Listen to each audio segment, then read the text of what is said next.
जया बच्चन जी जैसे लोगों को। और देखिए ये लोग, इनका जब हम बात करते हैं तो ये लोग स्वार्थी लोग हैं, चाहे वो बच्चन फैमिली हो या खान फैमिली हो, ये लोग स्वार्थी इंसान हैं। इन लोगों के पास अगर आप जाइएगा तो इन लोगों को सबसे पहले इस चीज़ की ज़रूरत होती है कि अच्छे आप आए हैं तो क्या लाए हैं। राज्यसभा की सांसद जया बच्चन अखिलेश यादव और समाजवादियों के इशारे पर ये ढोंग कर रही है, या अभिषेक बच्चन जैसा फ्लॉप हीरो हो जो कि बिग बी के नाम पर मूवी फ्लॉप मूवी मारे जा रहा है और मूवी मिले जा रहा है। सलमान का भाई सोहेल जैसा फ्लॉप स्टार हो गया, एकदम फ्लॉप पे फ्लॉप चल रहा है लेकिन मूवी मिले जा रहा है। और दूसरे साइड सुशांत सिंह राजपूत से लेकर तमाम ऐसे लोग रहे हो जो कि एक मूवी अगर उनका फ्लॉप हो जाता है तो उनको डर लगता है कि हो सकता है कि अगले मूवी से पहले हमको आउटसाइडर का तमगा पकड़ा कर हाथ में और हमको यहाँ से बाहर का रास्ता दिखा दिया जाएगा। अब इस बात को आप समझिए, क्रोनोलॉजी क्या चल रहा है। Alia Bhatt, she comes from family of Mahesh Bhatt, correct, वहाँ पर नेपोटिज्म है। जया बच्चन, इसका बेटा अभिषेक बच्चन, यहाँ पर भी नेपोटिज्म है। ये लोग पीछे से सब मिले हुए हैं भाई साहब। जया बच्चन जी ने जो बयान दिया राज्यसभा के संसद सत्र में, लोग जो भी बुद्धिजीवी लोग हैं, और जब मैं बुद्धिजीवी बोल रहा हूं तो बुद्धिजीवी का मतलब आप तख्ती गैंग और मोमबत्ती गैंग से मत कंपैरिजन कीजिएगा। वो एक अलग तरह के बुद्धिजीवी हैं जिन्हें इसी में मज़ा आता है जहां देश के युवा बर्बाद हों, उन्हें इसी में मज़ा आता है जब देश का इज्जत कहीं पर बदनाम हो। और एक बुद्धिजीवी तबका है जिसके लिए राष्ट्र सर्वोपरि है, जिसके लिए देश के युवा सब कुछ हैं, जिसके लिए देश के युवा भारत के भविष्य हैं। रवि किशन ने उस बात को ध्यान में रखते हुए कल जो बयान दिया था उस पर राजनीति करने का क्या मतलब बनता है जया बच्चन जी का।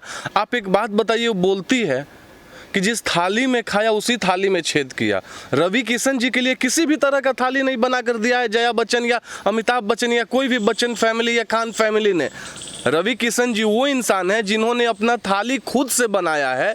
रवि किशन वो इंसान है जो कि अगर हम आत्मनिर्भरता का बात करते हैं तो सबसे उत्कृष्ट उदाहरण हो सकते हैं कि आत्मनिर्भर इंसान कैसे बनता है। उत्तर प्रदेश के एक छोटे से जिले, एक छोटे से कस्बे, एक छोटे से गांव से निकलकर मुंबई के माया नगरी तक पहुंचकर वहां पर अपना नाम कैसे रोशन कर सकता है। और हाँ, क्यों नहीं, जिस थाली में हम खाएंगे, जिस थाली को हम बनाएंगे, सबसे ज़्यादा हमें फिक्र भी तो उसी थाली की होनी चाहिए। हमें फिक्र इसलिए होनी चाहिए क्योंकि अगर उस थाली में वायरस आ जाए, अगर उस थाली में छेद हो जाए तो कहीं ना कहीं वो मेरे स्वास्थ्य के लिए हानिकारक होगा। तो रवि किशन तो बहुत सही कार्य कर रहे हैं कि उस थाली की चिंता कर रहे हैं जिस थाली में वो भोजन कर रहे हैं। लेकिन पता नहीं जया बच्चन जी जैसे लोगों को, और देखिए ये लोग, इनका जब हम बात करते हैं तो ये लोग स्वार्थी लोग हैं, चाहे वो बच्चन फैमिली हो या खान फैमिली हो, ये लोग स्वार्थी इंसान हैं। इन लोगों के पास अगर आप जाइएगा तो इन लोगों को सबसे पहले इस चीज़ की ज़रूरत होती है कि अच्छे आप आए हैं तो क्या लाए हैं। इनको इससे नहीं मतलब होता है कि आप क्या करना चाह रहे हैं, आप इनके पास क्या लेकर पहुंचे हैं, उन्हीं से इनको मतलब होता है। और कहीं ना कहीं जया बच्चन जो आज बात बोल रही है, ये बात सिर्फ यहीं तक नहीं है। गोरखपुर से सांसद हैं रवि किशन जी, गोरखपुर से योगी आदित्यनाथ जी महाराज आते हैं जो कि यूपी के सीएम हैं। 2022 में वहां पर इलेक्शन होने वाला है। और समाजवादी पार्टी की राज्यसभा की सांसद जया बच्चन अखिलेश यादव और समाजवादियों के इशारे पर ये ढोंग कर रही है। लेकिन सवाल तो ये भी उठ खड़ा हुआ ना, जिस तरीके से कंगना ने भी ट्वीट करके कहा कि अगर सुशांत की जगह आपका बेटा होता या आपकी बेटी की जगह मैं होती, जिस तरीके से मेरे साथ प्रताड़ना हुई है, उस पर आप क्या कहती हैं? उस पर भी ऐसे ही बोलती? बिल्कुल, आज कंगना रनौत ने बहुत सही ट्वीट किया था कि अगर सुशांत के जगह अभिषेक होते और आप मेरे जगह, मतलब कंगना के जगह श्वेता बच्चन होती तो क्या आपका रिएक्शन सेम होता। अब मैं एक बात आपसे बताऊंगा, जिस पर बीतती है उसको समझ में आता है। ये लोग महिला सशक्तिकरण का, नारी सशक्तिकरण का, वुमेन एम्पावरमेंट का बात करते हैं।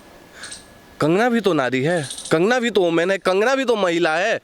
एक भी बयान इन्होंने कंगना के फेवर में दिया हो, उल्टे जानते हैं क्या होता है। रिया चक्रवर्ती, जिसका जो ड्रग गैंग है, उसकी माँ से लेकर, उसके फादर से लेकर, उसके भाई से लेकर, उसका पूरा खानदान उसमें लिप्त है। जब वो जेल में जाती है और उसके टी शर्ट पर जो क्वेट किया गया रहता है कि roses are red and something is violet, कुछ ऐसा कोट किया गया रहता है, इसको फिर अगेन रिट्वीट करती है श्वेता बच्चन और तमाम बॉलीवुड के वो लोग।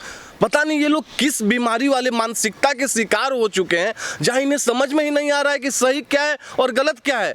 यहाँ पर दो चीज़ हो सकता है, या तो इन्हें समझ में नहीं आ रहा है, और नहीं तो दूसरा चीज़ क्या है कि समझ में आते हुए ये लोग शैतान वाला काम कर रहे हैं, शैतानी कर रहे हैं, और ये राष्ट्र की जनता देख रही है। रवि किशन ने खुद भी जवाब दिया है कि मैं छेद करके नहीं, रेंग कर थाली में आया हूं और 650 फिल्म मैंने की है, तब मुझे मौका मिला है, और मेरे को इस तरीके से जलील कर रहे हैं। देखिए, इन लोग की औकात नहीं है, इन लोग की हैसियत नहीं है कि रवि किशन जैसे ज़मीन से जुड़े हुए इंसान का ये लोग उसको जलील कर सकें या उसको बेइज्जत कर सकें। आज जिस जगह पर रवि किशन बैठा हुआ है, ये राज्यसभा का सांसद और लोकसभा के सांसद में बहुत फर्क होता है। लोकसभा के सांसद का मतलब होता है कि वो लोगों के द्वारा चुना गया है, लोग उसको प्रेम करते हैं तब उसको चुने हैं। गोरखपुर एक बहुत बड़ा जगह है, एक ऐतिहासिक पृष्ठभूमि रही है गोरखपुर की, जहाँ से वो चुन कर गए हैं। गोरखपुर से तमाम बड़े बड़े राजनेता आए हैं इसके पहले, और ये अखिलेश और मुलायम के आशीर्वाद के फलस्वरूप सैफई में जो सैफई महोत्सव होता था, वहां पर नाचने का इनाम इनको मिला था, जिसके फलस्वरूप ये राज्यसभा का सांसद बनी थी। तो ये क्या बात करेंगे, इनकी क्या हैसियत है? इनकी किसी भी लोकसभा के सांसद के सामने कोई भी हैसियत नहीं है, और खड़ा रहना दूर की बात है, ये क्या उनको जलील कर पाएंगे। और बिल्कुल सही बात बोल रहे हैं, सिर्फ बॉलीवुड ही नहीं, भोजपुरी से लेकर बॉलीवुड, पॉलीवुड से लेकर के और टॉलीवुड, साउथ में चल जाइए, हर एक भाषा में उन्होंने फिल्म किया है, 650 से ज़्यादा मूवी किया है। उसके परिणाम, उसके फल स्वरूप रवि किशन आज इस जगह पर पहुंचे हैं। अब पता नहीं इन्हें क्यों परेशानी है। दो कारण हो सकता है, या तो ये आउटसाइडर का टैग लगाकर जैसे लोगों को बाहर करना चाहते हैं, हो सकता है कि वो एक सबसे बड़ा रीजन हो जिसके वजह से ये रवि किशन को हेट करते हों। और नहीं तो ये लोग जो क्लास का बात करते हैं, अब बॉलीवुड में दो तरह का क्लास है, एक राष्ट्रवादिता का क्लास है, एक ऐसे लोग हैं जो सही मायने में सहिष्णु हैं, जिनके लिए राष्ट्र ही सर्वोपरि है, राष्ट्र ही सब कुछ है, और एक ऐसे लोग हैं जिनका काम सिर्फ चापलूसी, चमचई और दलाली करना ही रह गया है। अब जया बच्चन जी अपने आप को डिसाइड कर लें कि वो किस क्लास में गिरती है। लेकिन ड्रग्स मामले में भी ऐसा लग रहा है जैसे बॉलीवुड दो धड़ों में बटा हुआ है, एक जो ड्रग्स लेता है, एक जो ड्रग्स नहीं लेता है। बिल्कुल, अगर आप किसी इंडस्ट्री का बात कर रहे हैं, या किसी सोसाइटी का बात कर रहे हैं, या किसी ऑर्गेनाइजेशन का बात कर रहे हैं, तो वहाँ पर कुछ लोग गलत होते हैं, और कुछ लोग के गलत होने का मतलब ये नहीं होता है कि कंप्लीट ऑर्गेनाइजेशन या सोसाइटी गलत है। तो इस बात को भी समझना है। रवि किशन ने कभी भी कंप्लीट बॉलीवुड इंडस्ट्री को वैसा नहीं बताया। रवि किशन ने बोला कि हाँ, ऐसे कुछ लोग हैं जो इसके शिकार हैं, या तो पेडलर्स के चंगुल में फंस गए हैं, या उनसे ज़बरदस्ती ड्रग का एडिक्शन करवाया जा रहा है। तो उस बात को समझने की आवश्यकता है। अगर मैं गलत हूँ, कोई व्यक्तिगत रूप से मुझे गलत बोलता है, इसका मतलब ये नहीं है कि मैं जिस ऑर्गेनाइजेशन में हूँ, जिस ऑर्गेनाइजेशन से जुड़ा हुआ हूँ, जिस सोसाइटी से जुड़ा हुआ हूँ, उसको गलत बोल रहा है। इंडिविजुअल का आलोचना कभी भी ऑर्गेनाइजेशन या सोसाइटी का या कंट्री का या स्टेट का आलोचना नहीं हो सकता है। इंडिविजुअल का आलोचना व्यक्तिगत आलोचना होता है, और मुझे पूर्ण विश्वास है कि ये लोग इस बात को समझते हैं, क्योंकि हम लोग तो अभी बहुत छोटे हैं, हम लोग तो अभी बिल्कुल यंग हैं। जया बच्चन जैसे लोग जो 65 साल 70 साल के एज को पार कर चुके हैं, इन लोग को ये नहीं समझ में आ रहा है। इन लोग को ये सब कुछ समझ में आ रहा है, और जानकर ये लोग किसी भी मुद्दा को तोड़ मरोड़ कर कहीं पर डाइवर्ट कर रहे हैं कि उससे क्या हो कि एक्चुअली इन लोग का निशाना तो ये है कि जो बॉलीवुड में आज तक होते आ रहा था, हो सकता है कि कहीं ना कहीं इस बात में कोई किंतु परंतु नहीं है। हो सकता है कि बच्चन फैमिली भी इसमें इन्वॉल्व रहा हो। अब इन्हें ये लग रहा है कि एनसीबी का आंच और रिया चक्रवर्ती पर जो जुडिशियल कस्टडी लिया गया उसको 14 दिन का, उसके बाद उसने जो 25 बड़े बड़े घरानों का नाम जुड़वाया है, हो सकता है कि उसके एवज में कहीं ना कहीं इनका भी नाम आ जाए और कहीं ये ना फंस जाए। ये सबसे बड़ा रीजन हो सकता है कि ऐसा अनर्गल बयान दे रही है जिससे वो जनता को बरगला सके। अच्छा, संजय राउत का बयान आया है जया बच्चन के बयान पे, और उन्होंने कहा है कि जया बच्चन ने सदन में जो संदेश दिया है वो साफ है, अब और उसका सहयोग कर रहे हैं संजय राउत। देखिए, मैं आपसे एक बात बताऊंगा कि ऐसे इंसान को गंभीरता से लेने का कोई ज़रूरत नहीं है, जिसको पता ही नहीं कि वो क्या बोल रहा हो। उसके पास सिर्फ एक ही मुद्दा है, और क्या मुद्दा है कि उसको किसी भी तरह से शिवसेना को डिफेंड करना है। अब संजय राउत तो बॉलीवुड का हिस्सा नहीं है, संजय राउत तो इंडस्ट्री का पार्ट नहीं है, लेकिन रवि किशन इंडस्ट्री का पार्ट है। इस बात को आप समझिए कि इंडस्ट्री में जो है, इंडस्ट्री में रहते हुए वहाँ पर क्या हो रहा है, उस सबसे ज़्यादा वो उससे वाकिफ़ होगा, ना कि संजय राउत। ठीक है, मैं मानता हूँ कि संजय राउत मुंबई में रहते हैं, और क्या संदेश साफ है। मतलब वो उनका कहना है कि जो जया बच्चन ने कहा वो देश की संदेश था। क्या मतलब जया बच्चन कौन है? जया बच्चन एक राज्यसभा की सांसद है जो सफाई में नाचने का इनाम उनको दिया था अखिलेश यादव और मुलायम ने, जिसके बदौलत वो राज्यसभा की सांसद है। वो लोगों के द्वारा नहीं चुनी गई है, वो कोई पार्टी को नहीं रिप्रेजेंट करती। और मैं जब पार्टी को रिप्रेजेंट करने का बात कर रहा हूं तो इसका मतलब वो किसी पार्टी की सुप्रीमो नहीं है, वो किसी पार्टी को नहीं चलाती है।